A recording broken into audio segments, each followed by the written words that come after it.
Selamat pagi anak-anak. Pagi.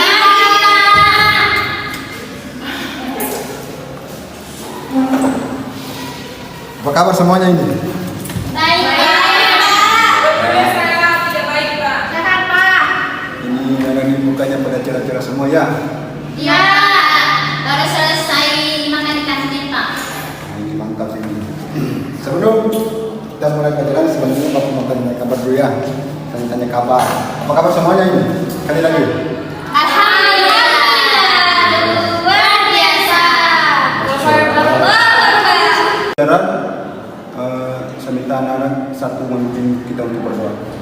Siapa yang bisa aja? Yang bisa aja. Ayo. Yanti, Pak. Minarti. Oh, Yanti ya? Minarti, Pak. Oh, Minarti. Ayo, pimpin kita berdoa. Sebelum Di kita sini aja, Pak. Ya, Pak. Teman-teman, sebelum kita mulai ke pelajaran, marilah kita berdoa menurut agama dan keyakinan kita masing-masing. Berdoa mulai.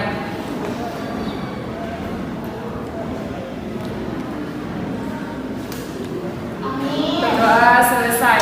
Sudah, Pak? Baik.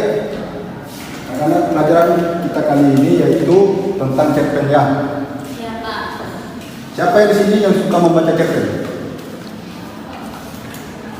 Saya, Pak. Rizky, Yanti, sering membaca cerpen ya? Iya, Pak. Kalau menulis cerpen biasa nggak? Apa? Menulis cerpen. Enggak biasa, Pak. Coba Menulis cerpen. Iya, Pak. Yang membaca dia. Iya. Oke. Ada yang tahu apa itu cerpen? Cerita pendek.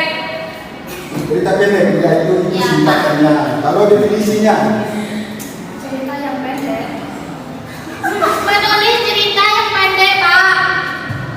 Karena ceritanya itu Cerita pendek. yang menuliskan cerita yang berupa cerita pendek seperti cerita saya pergi ke kebun. Iya, Pak. ya semuanya nggak salah, semuanya benar. Cuma yang lebih tepatnya yaitu cerpen merupakan cerita pendek yang berisi tentang kisah cerita yang berisi tidak lebih dari 10.000 kata. Jadi kalau misalnya sudah lebih dari 10.000 kata, itu bukan nama cerpen lagi, tapi sudah masuk ke namanya novel. Kemudian pada umumnya cerita pada cerpen bisa memberikan kesan dominan dan berkonsentrasi pada permasalahan satu tokoh. Dalam cerpen tidak ada cerita hingga 100 halaman. Itu cara mendefinisi tentang cerpen. Paham nggak? Paham, Pak. Kemudian yang dalam cerpen ada juga yang namanya struktur cerpen. Yang pertama adalah pengenalan situasi. Contohnya, misalnya cerita perjalanan hidup Minartia. Itu pengenalan dulu, misalnya Minarti itu asalnya dari mana, misalnya kehidupannya seorang miskin, itu pengenalan. Kemudian yang kedua yaitu pengungkapan suatu peristiwa, implication. Itu namanya, misalnya contohnya misalnya perjalanan Minarti dari kota Ambon kemudian menuju ke Jawa Timur, Malang, misalnya itu namanya rangkaian peristiwanya. Kemudian yang ketiga yaitu menuju konflik. Itu artinya misalnya kita lanjutkan perjalanan Minartia. Misalnya dalam perjalanannya dia dapat konflik atau bertabrakan atau apa itu namanya konflik, atau mungkin jatuh cinta dengan seorang pria gitu kan, itu namanya konflik. Kemudian yang keempat yaitu puncak konflik. Puncak konflik ini misalnya ketika Minarti jatuh cinta gitu ya. Iya, Pak. Kemudian menikah. Baru yang terakhir yaitu penyelesaiannya. Happy ending. Itu. Jadi aku sama sih sama dengan novel atau fabel bersama happy ending akhirnya. Tapi ada juga cerpen yang Set ending. ya berakhir sedih. Kemudian yang berikutnya yaitu ciri bahasa cerpen. Pertama, kalimatnya yaitu banyak bermakna lampau.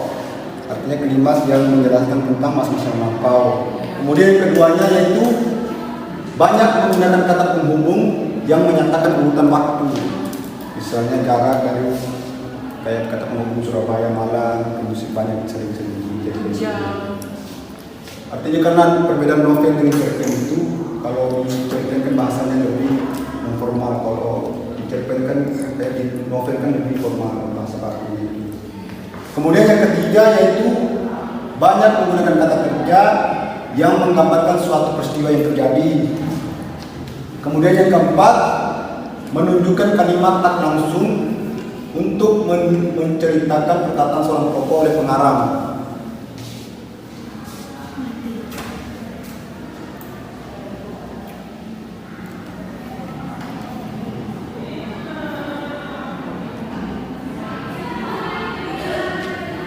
Kemudian yang kelima, pikiran dan perasaan tokoh banyak digambarkan dengan menggunakan kata kerja yang menyatakan sesuatu. Kemudian yang keenam, menggunakan banyak dialog yang ditujukan oleh tanda petik ganda maupun kata kerja yang menunjukkan tujuan langsung. Karena dalam cerpen itu biasanya dalam isi ceritanya itu biasanya percakapan. Jadi makanya sering digunakan tanda petik ini. Kemudian yang terakhir, menggunakan kata-kata sifat deskriptif atau deskriptif language sebagai penggambaran tokoh, latar atau suasana.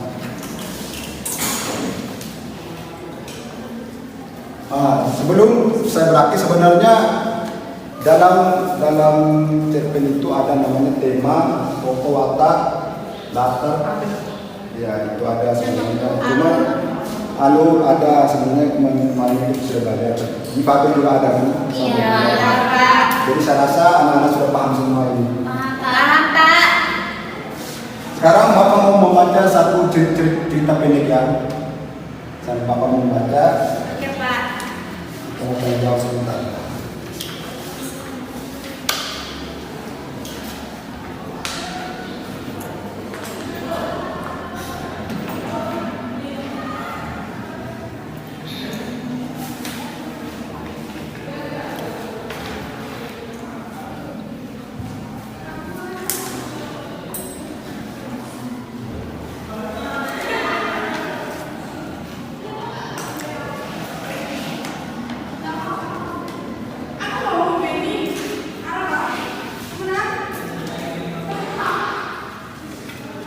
Jadi Bapak mau membaca sebuah cerita pendek sebentar ini. Oke, Pak. Temanya tentang pertemanan. Dan judulnya tentang baik dua dalam. Mohon disimak dengan baik-baik ya. Iya, Pak. Di suatu siang yang cerah, terdapat dua orang gadis bernama Lisa dan Mary yang sedang mengerjakan tugas sekolah di rumahnya yang Lisa. Mereka berdua mengerjakan tugas sekolah dengan sekaligus, dan suasananya pun menjadi sangat hening. Lalu datanglah teman Lisa yang bernama Rosi di depan rumahnya. Akan tetapi Lisa sendiri seakan tak memperhatikan kehadiran Rosi tersebut. Lisa itu tiba di depan pintu.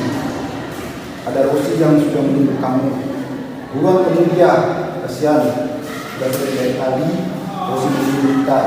Dari ini yang sedang mengerjakan dengan Lisa. Tolong bilang ke Rosi yang ada di depan rumah, jika aku sedang pergi atau bilang lagi begitu ya, minta Lisa kata orang yang panggilnya diri. Baik, Om. Akan Bibi sampaikan, jawab si Bibi.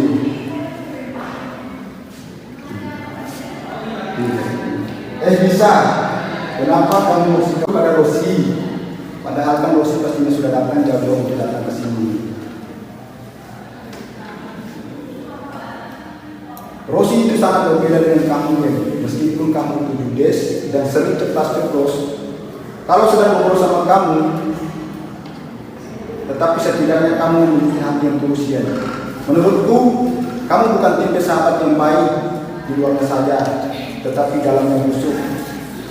Dalam hubungan pertemanan, aku tak menemukan penampilan luar dari seseorang yang jelas bisa menyebar kepada dia. Oke anak-anak, saya rasa sudah menyimak cerita yang Bapak bacakan ya. Sekarang Bapak akan memberikan pertanyaan untuk anak-anak lagi. Iya, Pak. Seperti dikatakan ada unsur integrasi. Iya, Pak. Kita mulai dari tema dulu. Seperti apa tema yang berasa Bapak interpretasi tadi? Saya, Pak. Pertemanan. Persahabatan. Persahabatan. Nah, pertemanan juga boleh, persahabatan juga boleh. Oh ya, pertemanan. Kemudian yang kedua, anu atau plotnya apa nih? Maju. Mundur, Pak. Menggunakan lalu maju juga bisa lalu mundur, Pak. Yang benar mana ini? Benar mana ini? Mundur, Pak. Mundur, Pak. Maju atau mundur? Mundur, Pak. Mundur, Pak. Semangat semuanya. Yang benarnya adalah adu Maju. Maju karena menceritakan suasana yang Ya. Kemudian setting tempatnya. Rumah. Nah, terus. Lokasinya depan rumah. Di siang Waktunya? hari. Siang hari. Kemudian nama-nama tokonya. Lisa. Kak, Jenny. Rosi. Dan minuman terbaru. Kemudian wataknya ini. Dengan watakan ada dua watakan, protagonis sama antagonis sama netralnya. Iya, Pak. Siapa saja yang pertama? Kalau Lisa itu sifatnya antagonis, Pak. Rosi protagonis. Kalau ini tuh netral, Pak. kalau Lisa ini dia baik, terus Rosi ini agak galak-galak gitu, Pak. Antagonis. Terus kalau sama ini juga itu galak-galak. Yang benar yang mana ini? Iya, ini netral, Pak. Yeni netral. Iya, Pak. Yeni apa Mina? Nah, ini tuh agak galak. Antagonis. Yang berkanya adalah Lisa protagonis, Rosi antagonis, dan Yeni netral. Kemudian sudut pandang. Bisa memang Orang pertama, orang Pak. pertama. Orang sampingan. Betul. Kemudian yang terakhir amanat. Amanat. Dalam menjalani pertemanan Kalau amanat di harus sini baik, Pak. Harus baik, iya, Pak. Nah, juga amanat. Dalam hubungan pertemanan itu, Pak, harus baik. Tidak boleh berkhianat, Pak. jangan ada dusta di antara kita. Tidak boleh mengambil Seperti Tidak boleh bersalah. Iya. Tidak boleh menyakiti orang. Seperti dalam pertemanan sehari-hari ya. Iya. Kalau keluarkan dalam. Iya, Pak. Musuh teman dari belakang. Iya, Pak. Ya, Pak, ada satu teman, Pak. Jadi pembaca sadar. Ini curhat sama. Oke, saya rasa Bapak rasa saya senang berpaham semua ini. Iya, Oke, Pak. sekarang kita masuk pada kelompok ini.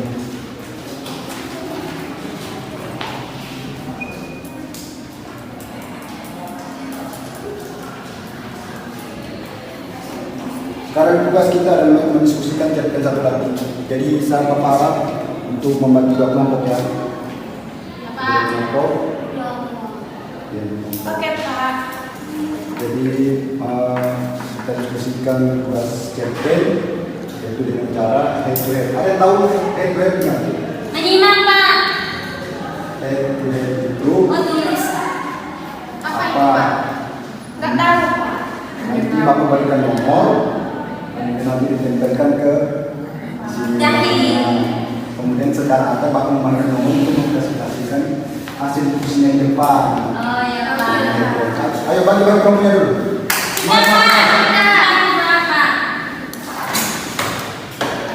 Jadi tadi saya lagi. Orang nanti sebelah lagi. Nah, gitu.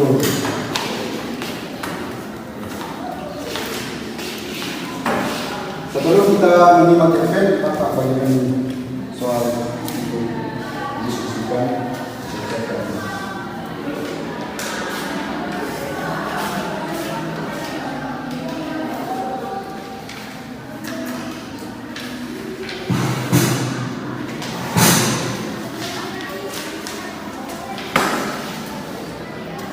Gimana ini tugasnya, Pak? Pak, nomor 1 nggak paham, Pak. Saya sudah paham,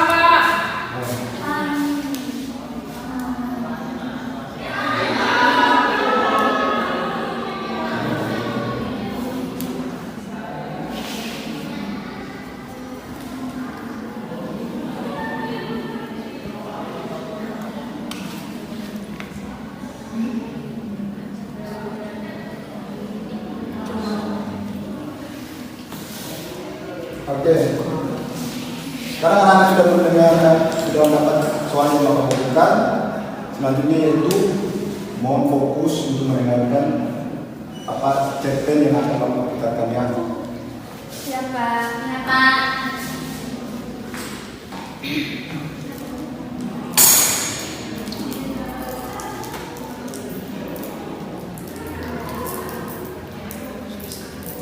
Merah putih menurunkan peninggalan bangsa kemudi dari timur Indonesia dan saja dari pelabuhan sejak mata memandang ia tidak lagi melihat melampaui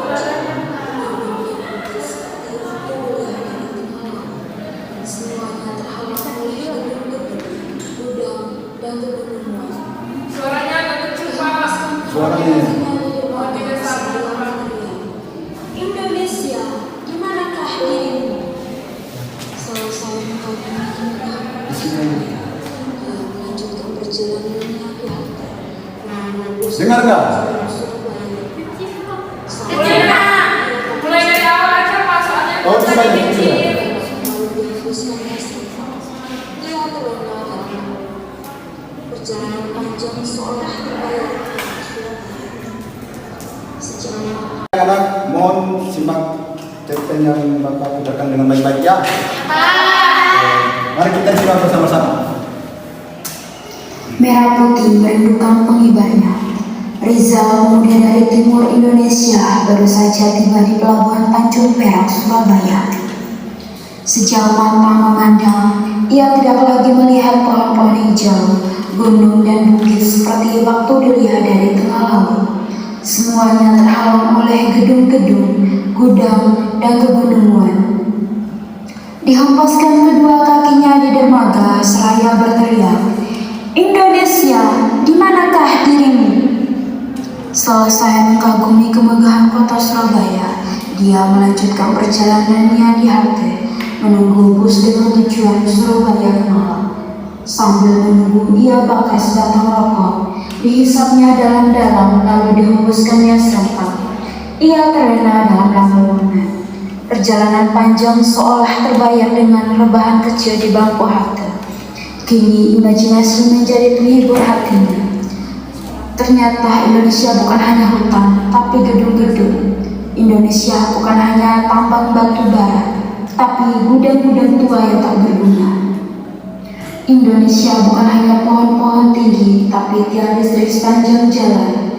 Lautan Indonesia bukan hanya beraneka ragam ikan-ikan, tapi kain-kain yang terhanyut. Ibu Pertiwi merintih, kini manusia memperkosa buminya. Teriakannya bersamaan dengan suara klakson dari salah satu bis tujuan Surabaya ke Malang membuat orang-orang di sekitarnya memperhatikannya, namun ia tak menghiraukan itu. Ia melangkah masuk ke dalam bis dan merebahkan badannya di bangku kursi yang masih kosong. Sambil menikmati rebahan, ia memasang headset di telinga dan mendengar salah satu lagu kesukaannya, Indonesia Tanah Air Beta, karya Rejnet Project.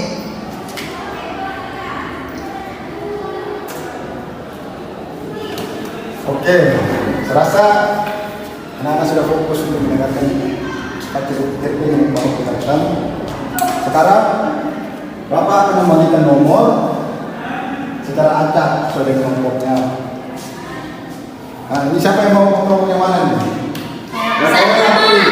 Kuning. Kelompok kuning ya, kuning. Iya, Pak. Kemudian yang oranye. Itu nanti dibagikan secara acak. Jadi mau di nomor mau mana? Nanti Bapak bagi secara acak juga. Jadi itu disembunyikan dulu.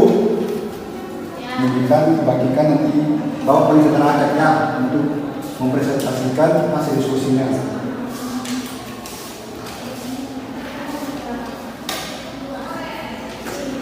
Nah, setelah Bapak bagi nomornya, itu nomornya kita ditunjuk ke depan, kemudian ditempelkan di kepala. Nah, kemudian untuk maju mempresentasikan hasil diskusinya. Gak apa-apa pakai riu aja juga Bapak. Saya bisa. Sudah ya. Sudah, Pak. Bapak bagi kelompok yang mana nomornya lebih? Kuning. Kelompok kuning atau oranye? Kuning atau pink? Kuning. Oke. Kelompok yang kuning nomor urut 2. Dua, nomor urut mana kanan? Tempelkan. Nah, ini nomor 2. Silakan maju menuju saya transmisikan hasil diskusinya. Jadi kita mulai.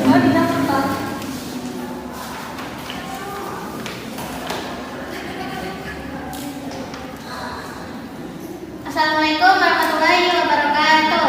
Waalaikumsalam warahmatullahi wabarakatuh. Oke, di sini saya dari kelompok kuning nomor 2 akan mempresentasikan hasil dari tugas Bapak, yaitu merah putih merindukan pengibarannya. Ini judul dari cerpen yang telah diputar. Kemudian jawaban yang kedua, garis besar atau isi cerita pendek yang telah disimak, yaitu Rizal adalah seorang pemuda dari timur yang melakukan sebuah perjalanan demi untuk melanjutkan pendidikannya. Dalam perjalanan, ia banyak menemukan arti keindonesiaan yang sebenarnya. Kemudian soal yang ketiga tentang strukturnya, yaitu orientasi, kemudian rangkaian peristiwa, kemudian komplikasi, resolusi, dan koda. Hal yang keempat yaitu ciri bahasa yang khas yang ditemukan pada yang telah diputar tadi, yaitu diksi atau pilihan kata tidak rumit. Sekian presentasi dari saya. Wassalamualaikum warahmatullahi wabarakatuh. Tepuk tangan dulu. Terima kasih ya untuk kelompok kuning. Sama-sama, Pak. Yang kedua dari kelompok pink. Dengan nomor 1. Satu.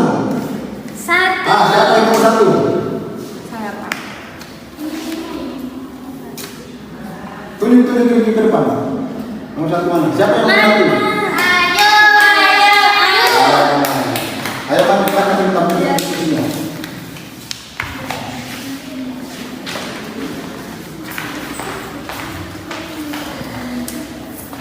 Assalamualaikum warahmatullahi wabarakatuh. Waalaikumsalam warahmatullahi wabarakatuh. Kami dari kelompok 1 akan mempresentasikan hasil kerja kami. Yang pertama itu, apakah judul cerpen yang telah didengarkan tadi yang telah diputar oleh Bapak ya, yaitu merah putih merindukan pengibarnya. Yang kedua, jelaskan garis besar atau isi dari cerpen yang telah disimak, yang telah diputar Bapak tadi ya, yaitu perjalanan seorang pemuda timur yang melanjutkan pendidikannya di Jawa Timur. Dalam perjalanannya, Rizal menemukan beraneka ragam keindonesiaan. Yang ketiga, jelaskan struktur yang terdapat pada cerita cerpen yang telah diputar oleh Bapak tadi, yaitu di sini strukturnya terdapat orientasi, komplikasi, rangkaian peristiwa, koda, dan resolusi. Yang terakhir itu jelaskan ciri bahasa ya, yang di sini ada diksi atau pilihan kata yang tidak rumit. Sekian dari kelompok 1. Wassalamualaikum warahmatullahi wabarakatuh.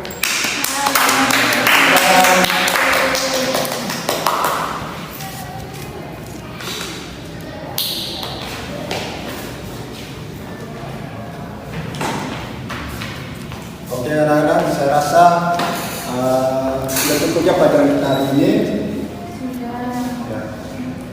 Jadi kesimpulannya adalah cerpen adalah cerita yang tidak melebihi dari 10.000 kata. Itu cerpen secara ciri umumnya. Kemudian yang berikutnya yaitu pelajaran kita untuk minggu depan yaitu menulis cerpen. Jadi saya harap tetap sehat untuk kemudian mengakhiri mata pelajaran kita untuk minggu berikutnya ya. Oke, Pak. Oke, sebelum menutup pelajaran kita hari ini, saya minta sekali lagi untuk anak-anak yang mau saja yang mau untuk menutup doa untuk pelajaran kita dengan doa. bisa angkat tangan? Saya, Pak. Oke, nanti silakan berdoa. Teman-teman, sebelum kita pulang, marilah kita berdoa menurut agama dan keyakinan kita masing-masing. Berdoa mulai.